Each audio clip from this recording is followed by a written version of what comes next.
you look at the traditions of the early church, you see Mary as an evangelist, Mary involved in leadership in the early church, Mary traveling, having a traveling itinerant ministry. And even there's a depiction of her in the cathedral, at one of the cathedrals in Sicily, hands raised in blessing, in a posture of what the leader of a church would be doing. So it's just sort of opened my eyes to many, many more dimensions to this amazing woman. Unapologetic from Premier Unbelievable. Would you paint for us a picture of first century Palestine? I mean, what would Mary's context have been? Yeah. So when we talk about Mary, we often think woman in blue robe, I don't know, maybe have a Renaissance art kind of view and quite a nostalgic view of the baby and the animals at the nativity scene. But actually for a Jewish woman living in Judea, Palestine in the first century, you're talking about somebody living under occupation. My husband and I not so recently now, but when the war with Ukraine broke out, we had two women, a grandmother and mother, came and stayed at our farm. And it just moved me so much to listen to those women. What does it mean to be a woman living under occupation? There's the threat of sexual violence. There's all sorts of rights that are taken away, just that feeling of oppression.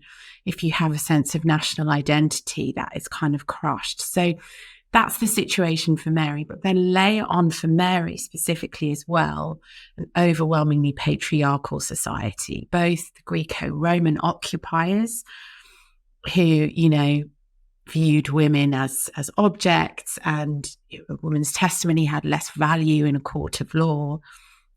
So it's interesting what Mary plays this role of witness. But even in the Jewish context, the rabbinic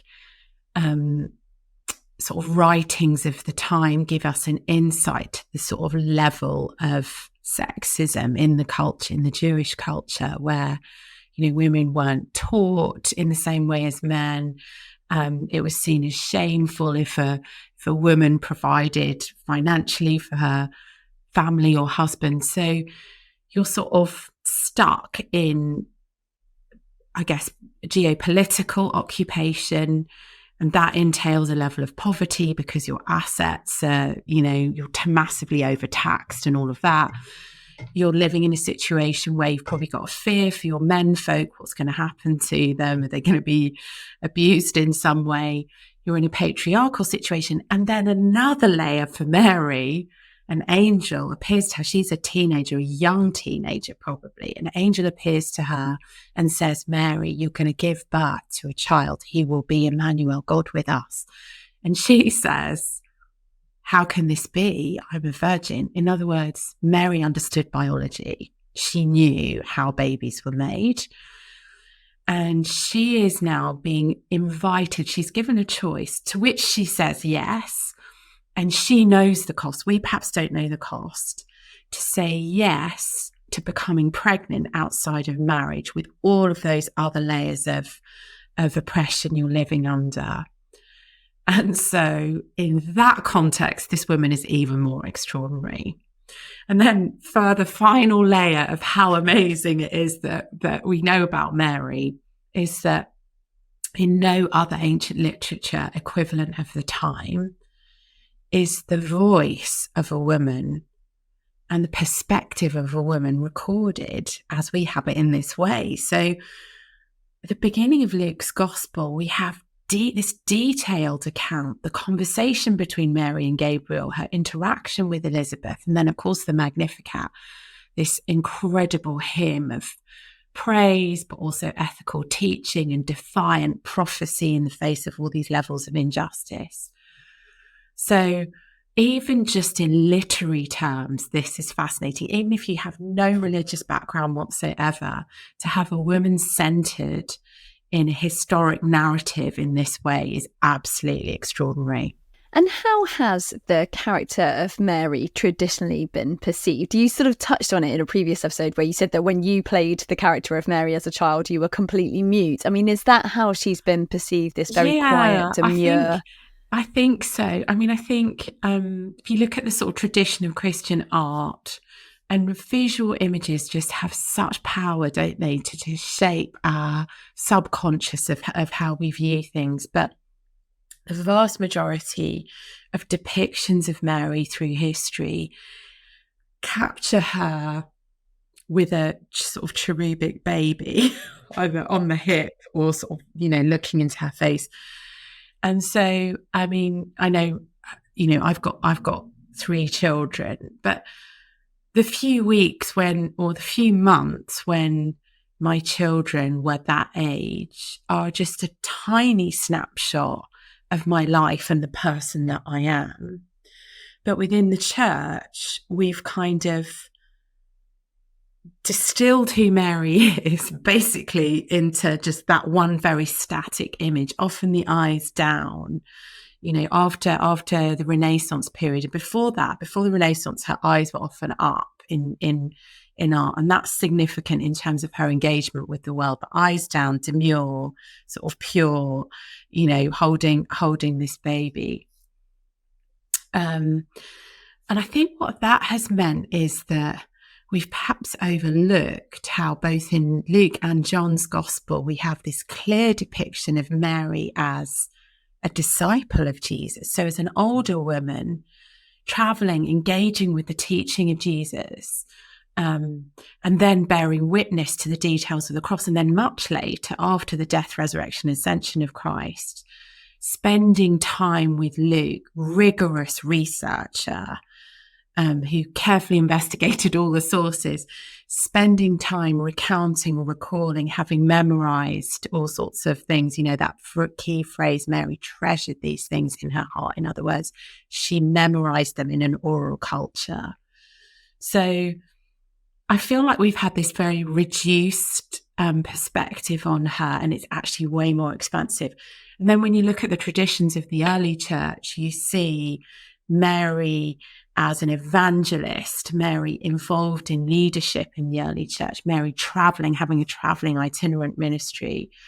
And even there's a depiction of her in the cathedral, at one of the cathedrals in Sicily, hands raised in blessing, in a posture of what the leader of a church would be doing. So it's just sort of opened my eyes to many, many more dimensions to this amazing woman. Well, you've got a great line in the book where you say the demure Mary of Renaissance painting does not cohere with the woman who defiantly proclaimed in her Magnificat, "He will bring down the rulers from their thrones." But somehow Mary, as a silent mother figure, became a feminine cultural ideal for women, and Mary's own voice says something different. Yes. And I think that's what I was really opened up to through your book, this idea of actually she's got so much more to say to us, hasn't she? And isn't what happened to her the experience of so many women in different walks of life, that you're sort of in a box, you've got to make yourself smaller. Not that she did that, in a way the church has done that to her, and we're so much poorer for it. For not knowing. And then I sort of discovered all kinds of really delightful theological details, because, I'm not sure I've ever heard a sermon in a church on Mary's role or her words. I'm not sure if I ever have, maybe one, but, and then realizing there's an intentionality in the Gospels, a sort of parallelism between Mary and Abraham. Abraham, the father of faith, Mary, this kind of mother figure of faith, and Abraham's son, Isaac, carries the wood for his own sacrifice up the mountain. Thousands of years later, Jesus, Mary's son, carries the wood for his sacrifice up the exact same mountain.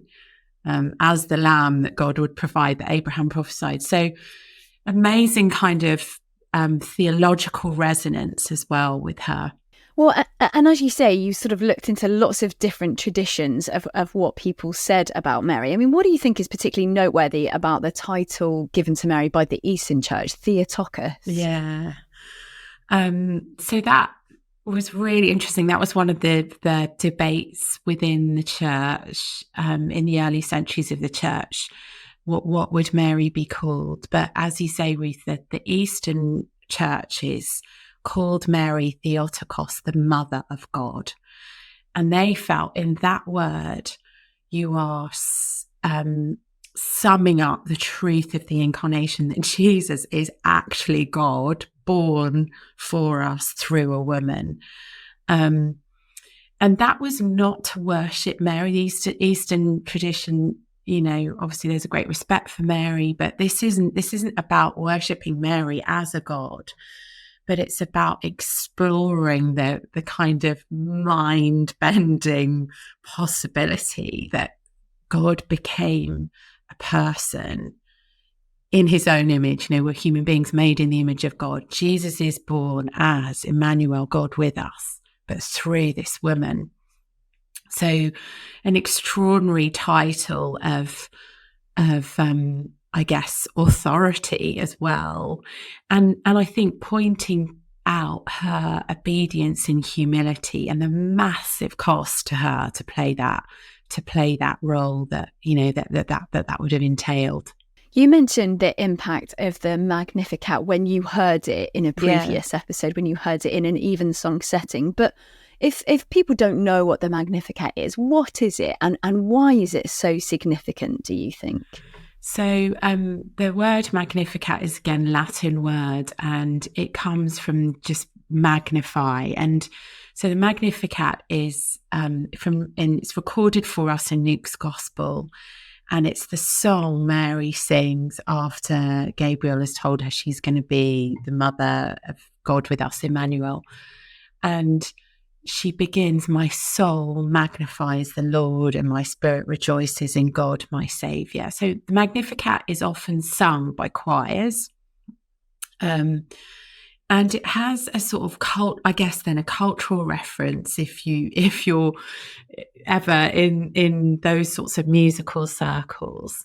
But when you begin to really dig into what it says, it's an extraordinary declaration of what she believes Jesus has come to do. So it's a kind of prophecy of the kingdom. He lifts up the humble and brings down the mighty from their thrones. He provides for the poor. It's often taken as a kind of source of Christian ethical teaching about what it would look like to really honor the image of God in all human beings.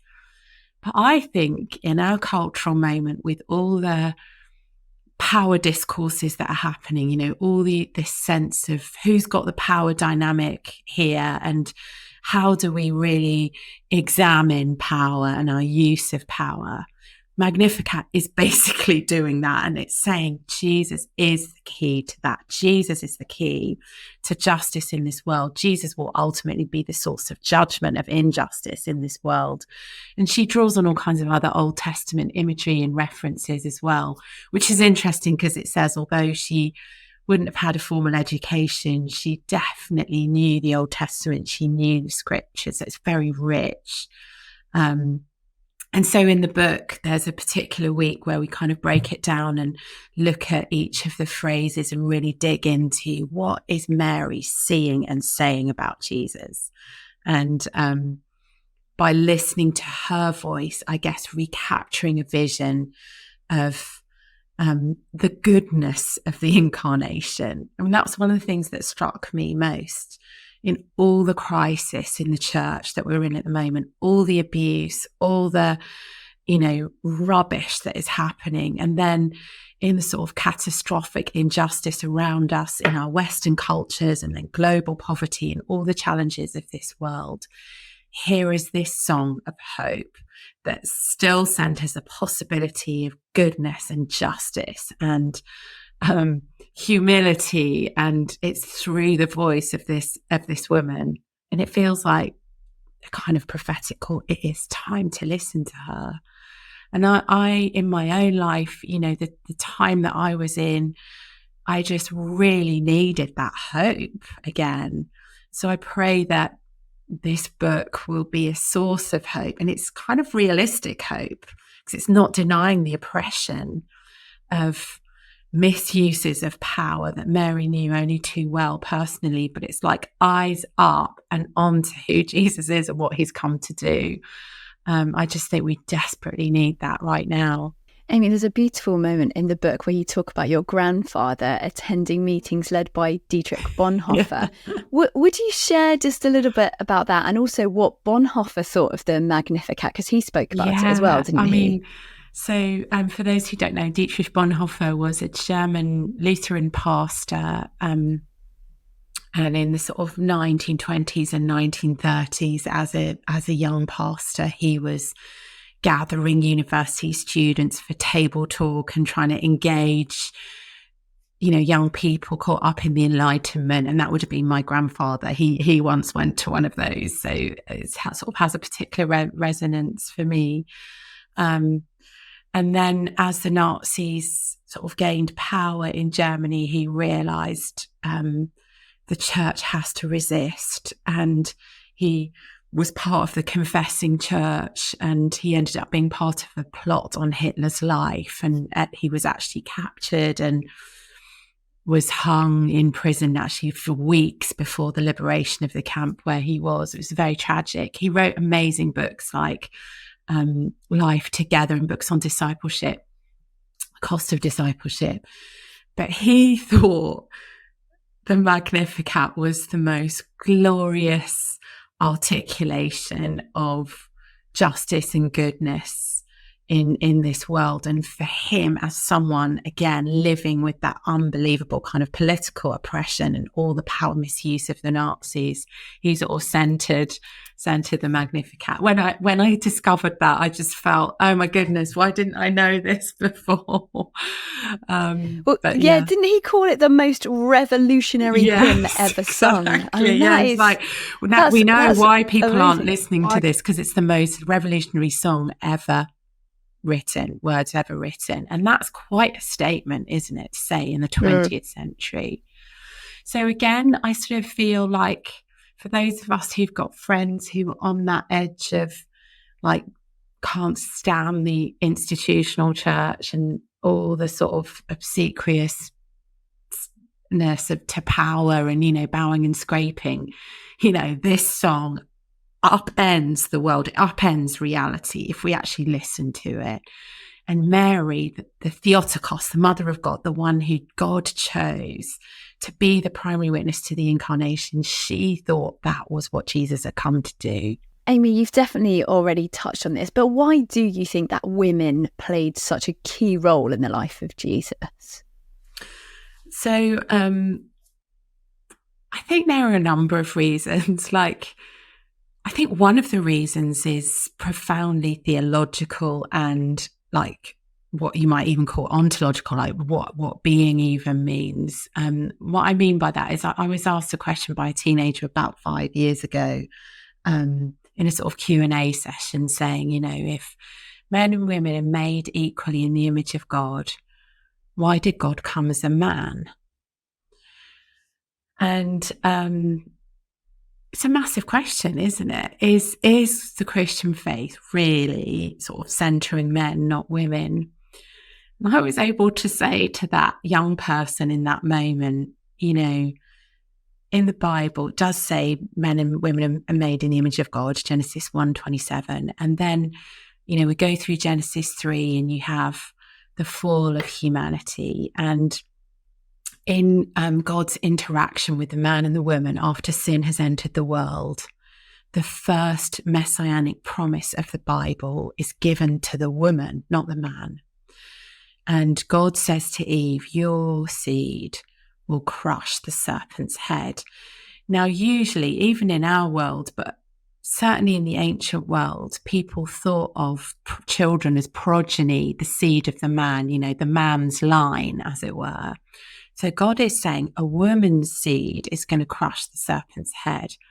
So then when Mary, the teenager, hears from Gabriel, you are going to have a child by the Holy Spirit, that's a direct fulfillment of the promise to Mary's foremother, Eve. So yes, Jesus is God incarnate, and he comes into this world as a man, but he comes through a woman and not through a man. So it's not a natural conception.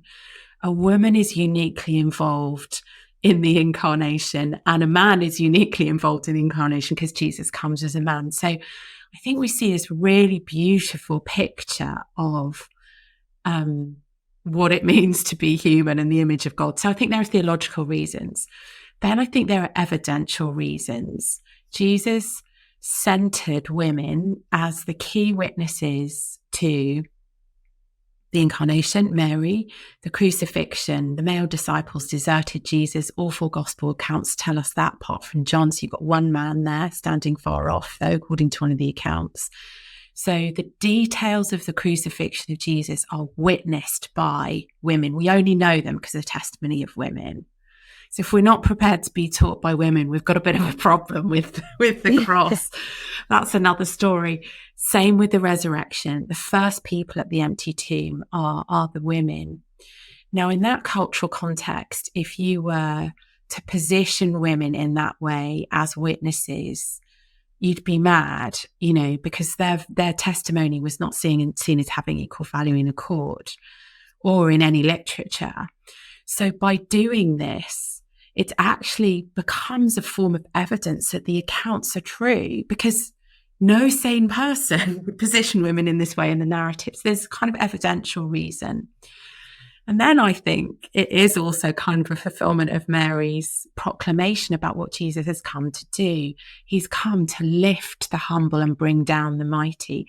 So he is upending the power structures of his age. And one of those power structures was patriarchy and sexism. So Jesus, by having female disciples, not just having female disciples pay for everything. Luke's Gospel chapter 8 tells us that.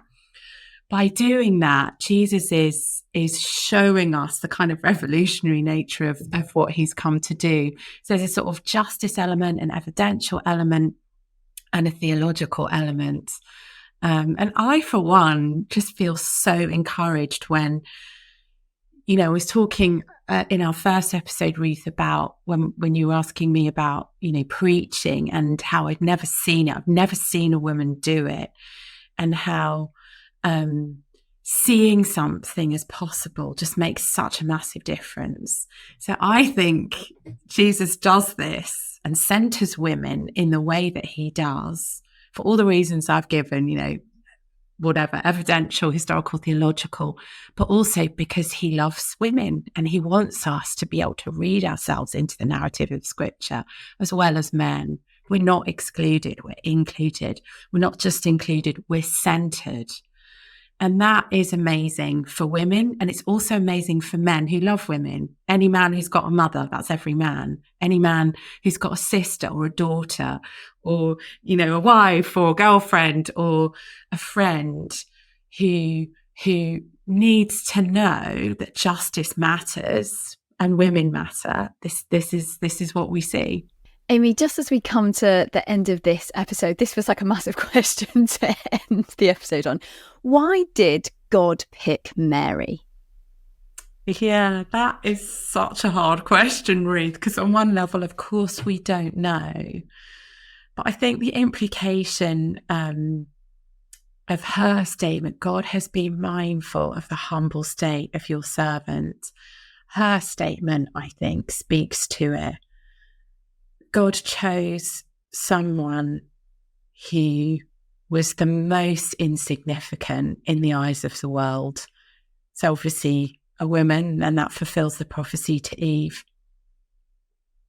A woman living under occupation, an unmarried teenager, the relative poverty of the age, and her willingness, her obedience. The Bible talks about how God knows the heart, and the eyes of the Lord rove the earth looking for anyone who's righteous. So God sees someone not in the palace, not in the power structures of, the wealthy classes, but he sees someone really ordinary living under all these layers of oppression, and he chooses her.